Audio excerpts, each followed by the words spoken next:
Welcome to the People Leaders Podcast, the audio resource for managers and business leaders creating high-performing teams. Join leadership and team development experts Jan and Michelle Turkelson each week as they explore both subjects from every angle. Through practical tips, valuable insights, and compelling interviews with leadership experts around the world, you'll learn how to bring out the best in your staff and how to give your best as a leader. Hi, Michelle. Hi, Jan. Really looking forward to this session. So this is around influencing. So in the last couple of weeks, we have been facilitating some leadership programs, and the biggest issue that a lot of leaders have is how to influence others. Whether or not we want them to, view a certain process or take up a certain way of operating. It's a pretty important skill to have as leaders, as people leaders. That's right, and I think there are two elements to this, and one is, in order to influence others, having a mindset where you are prepared to be influenced is really important. However, that's for another podcast, I suppose. Today, what we're going to talk about is if you have an inkling or a knowledge about somebody's psychological type, their Myers Briggs, particularly in relation to thinking and feeling, then you are in a much stronger position to frame your argument in such a way as to influence them more strongly than you would if you didn't know the type. Absolutely. So let's focus on thinkers. Yes. So we'll give people a brief description around, the characteristics and traits of thinkers. Yeah, so again, this dimension is all about how we prefer to make decisions, and thinkers prefer to make decisions based on logic and things being rational. And, it's almost like their catchphrase question is this logical? And they'll either say it outwardly or internally. That's right. And they're very good at weighing the pros and cons. So they ideally want to be logical, they're firm but fair, and they're interested in data and things as opposed to people. Yeah, the other interesting thing about people with a preference for tea is that you should be prepared for some challenge and debate, because they do like, one, to spot the flaws in any argument or project or presentation, and with that they will want to sort of debate and challenge the logic and the principles behind it. So be prepared to build that in. That's right. And the other thing, that tendency is they tend towards being skeptics. So skepticism is an important characteristic for them, and also impartiality. Correct. And the other thing is, stand in your power and come across as being competent, because that's one of the things that really bug teas is somebody's incompetence, or if they get a sense that somebody's incompetent. And that could just be you not feeling confident, and that might come across to them as you being not competent. So, just puff your chest and stand in your power. Good. So that's just giving people a sense of what a thinker is like. So I'll just give you a brief story of the difference between a thinker and a feeler. So a thinker needs to go to the shop to buy some milk, and they'll go to the shop, get the milk, which will be on sale. They'll get the correct milk, and they won't have to wait in line. So it was a really successful venture for them. Whereas the opposite type, the feeler, if they go to the shop, a successful venture for them would be to not only get the milk but have an interaction with someone that they like, have a chat with someone who is serving them, and come home feeling that was a successful venture for them. So it is between the task and the people. So the thinker is really mainly around the task. All right, so influencing decisions, Michelle. Why do we think this is so important for people leaders to know? The most important thing, the thing is, as a people leader, given that, one, you do have positional power, so there's a little bit of that you have behind you, but you are going to need to influence people to do things that they're unsure of sometimes, to move them through a changing environment. So there are lots of things that you will need to draw on your influencing skills to encourage people to think a little bit differently or to act differently on the basis of your argument. Yeah, and this is important to know because, you can improve your level of performance by learning to influence others, and especially if they're a different type from you and they might see the world differently. And with this focus on diversity in the working environment, it's not just diversity in gender and race, it's also the thinking styles.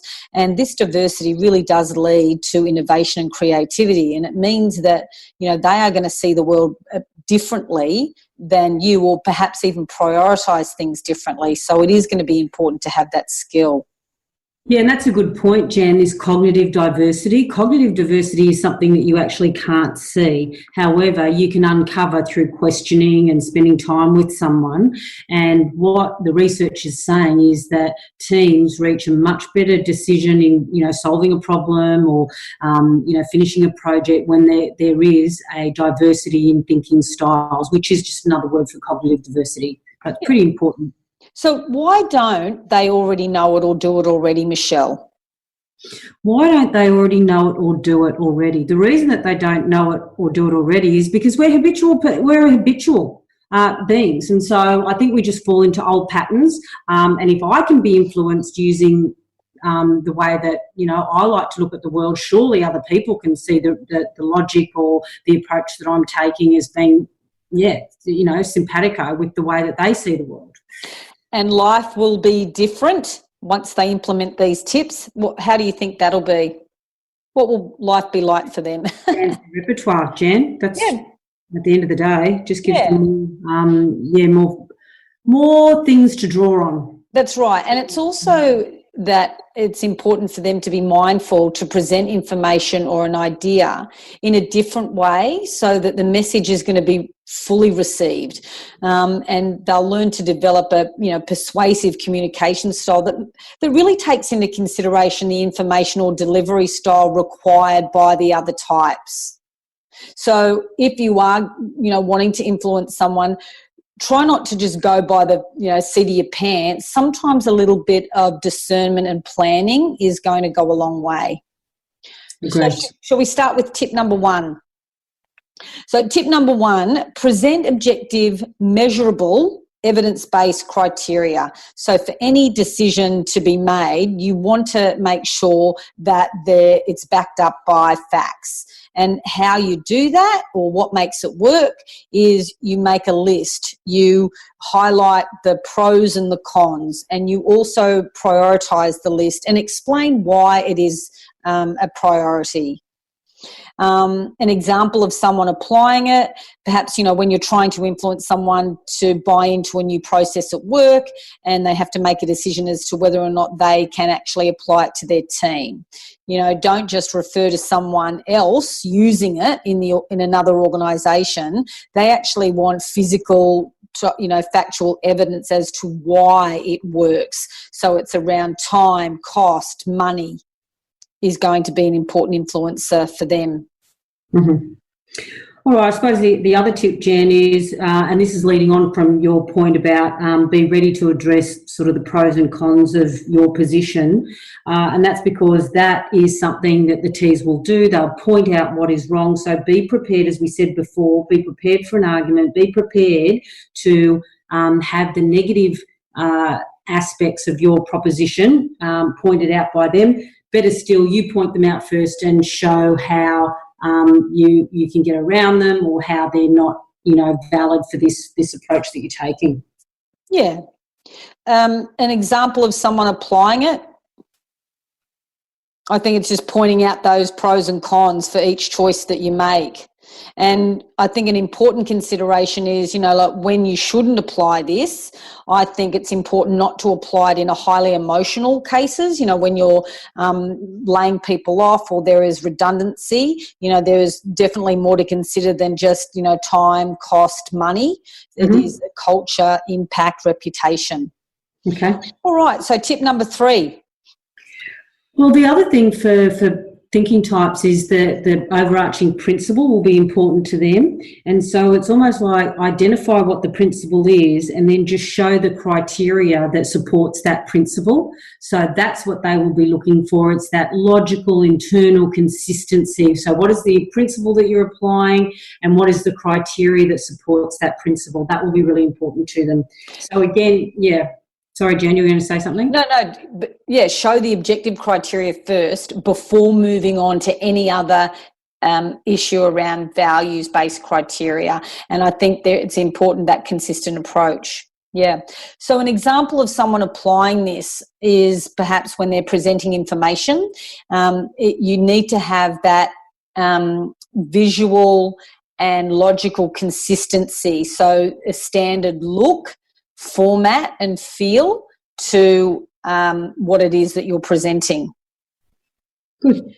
Tip number 4, be ready to address the negatives of all positions and expect debate, which is what you mentioned before, Michelle. That's right. And I suppose the other tip to round this out would be, in terms of your approach, try and be brief and to the point and professional and business-like as much as you can, because that'll just play into their respect for your competency in this area. Well, that's tip number 5, be brief and business-like. And it is important, so when you're looking at someone applying this, you can show cause and effect. So this is an example how you do that. How you would demonstrate, I suppose, brevity and business-like demeanour is this sense of calmness and objectivity. And what you mentioned before, Michelle, is it's important to demonstrate your competency. Plan what you were going to say, have a strategy, but then lose the script. Micro tip.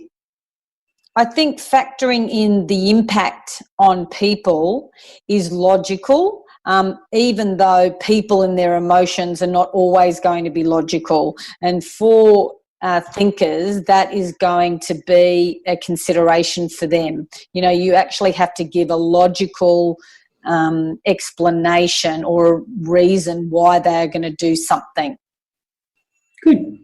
So shall we summarise the tips, Michelle? So the first one, present objective, evidence-based criteria for any decision to be made. Tip number 2. Point out the pros and cons. Yep. So look for flaws or holes in ideas or processes. Tip 3, look at the principles involved. Tip 4, be ready to address all the negatives, because they will point them out if you don't. And tip 5, be brief and businesslike. So our call to action for people. Michelle, what would you like to say for the thinkers who are using this?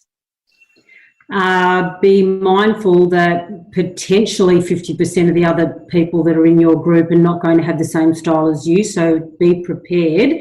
So you need to listen further. Be prepared to be flexible with your style. That would be a big tip for people with preference for tea. Yeah. So we really invite you to maybe just take all the tips on board, or just one, and have a really good go at it, and be consistent. Practice this way of approaching a decision or trying to influence someone, because it's in your practice that you are going to develop that competency. Good. All right, over and out. Okay. Ciao. Bye. We hope you enjoyed today's episode of the People Leaders Podcast. For show notes and other resources, please visit us at peopleleaderspodcast.com. And while you're there, you can subscribe for future episodes so you can continue your own leadership journey. And please be sure to share this and other episodes with your friends and colleagues. The People Leaders Podcast is brought to you by the Experts on Air Podcast Network.